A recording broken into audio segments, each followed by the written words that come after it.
निर्वाचन आयोग की जो टीम है वो रांची पहुंची है। 2 दिवसीय झारखंड दौरा है और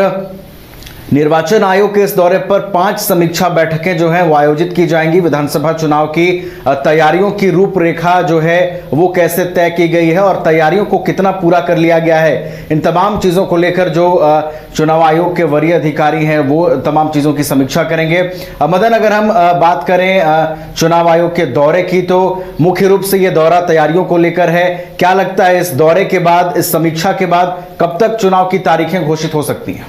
बिल्कुल, आपको मालूम होगा कि कुछ महीने पहले भी निर्वाचन आयोग की टीम के सदस्य जो है वो यहाँ पर आए थे और यहीं पतरातू में जो है बैठक करके तमाम जिलों के उपायुक्तों को एक टास्क देकर भी गए थे, जिनकी तैयारियां पूरी नहीं हुई थी, उन्हें जल्द से जल्द पूरा करने को कहा गया था। हालांकि उस समय चर्चा ये भी थी कि समय से पहले भी झारखंड में चुनाव कराए जा सकते हैं, जम्मू कश्मीर और हरियाणा के साथ भी झारखंड में चुनाव हो सकते हैं, लेकिन उस पर विराम लगा और अब महाराष्ट्र और झारखंड के चुनाव जो है साथ में होंगे। तो ऐसे में अब ये जो प्रक्रिया है चुनाव से पहले किसी भी राज्य में एक अंतिम रूप जो तैयारियों का है वो जानने के लिए चुनाव आयोग की टीम जो है वो पहुंचती है, निर्वाचन आयोग की टीम, और फिर वो यहाँ से फीडबैक लेकर वापस जाती है और फिर उसके बाद तारीखों की घोषणा होती है। फिर शेड्यूल जारी किया जाता है कि आखिर कितने चरणों में चुनाव होने हैं और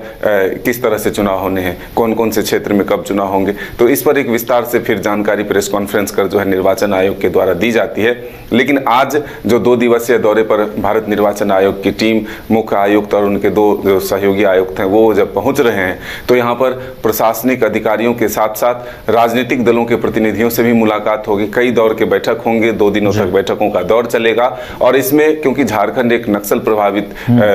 जिलों से हैं, तो ऐसे में कई जिले जो है झारखंड के नक्सल प्रभावित हैं, तो वहां पर चुनाव की तैयारियां कैसी है ये वहां के उपायुक्तों से, यानी कि जो निर्वाचन पदाधिकारी होते हैं उनसे जानने की कोशिश होगी। फिर सुरक्षा बलों की उपलब्धता या फिर अन्य जो सुविधाएं उपलब्ध करानी होती है चुनाव को लेकर के, तमाम विषयों पर विस्तार से चर्चा के साथ राजनीतिक दलों के अगर कुछ सुझाव हो तो उसको भी लेकर के चुनाव आयोग की टीम जो है वो वापस लौटेगी। और फिर उसके बाद संभावित ये आ रही है तिथि कि 10 अक्टूबर तक जो है चुनाव की तारीखों की घोषणा हो सकती है। तो महत्वपूर्ण दौरा ये माना जा रहा है और प्रक्रिया है ये कि चुनाव से पहले किसी भी राज्य में चुनाव आयोग की टीम का जो है दौरा होता है, वहाँ की वस्तु स्थिति से अवगत होकर वो टीम वापस लौटती है और फिर तारीखों की घोषणा होती है। चलिए, तो जम्मू कश्मीर और हरियाणा के बाद महाराष्ट्र और झारखंड में भी चुनावी बिगुल बजने वाला है, क्योंकि इलेक्शन कमीशन यानी कि चुनाव आयोग की ओर से तैयारियां इसको लेकर तेज कर दी गई हैं। झारखंड का 2 दिवसीय दौरा है चुनाव आयोग की टीम का और ये दौरा काफी अहम माना जा रहा है। इस दौरे पर तमाम चीजों की जानकारी ली जाएगी, समीक्षा की जाएगी कि झारखंड कितना तैयार है चुनाव संपन्न कराने के लिए और झारखंड के जो नक्सल प्रभावित जिले हैं,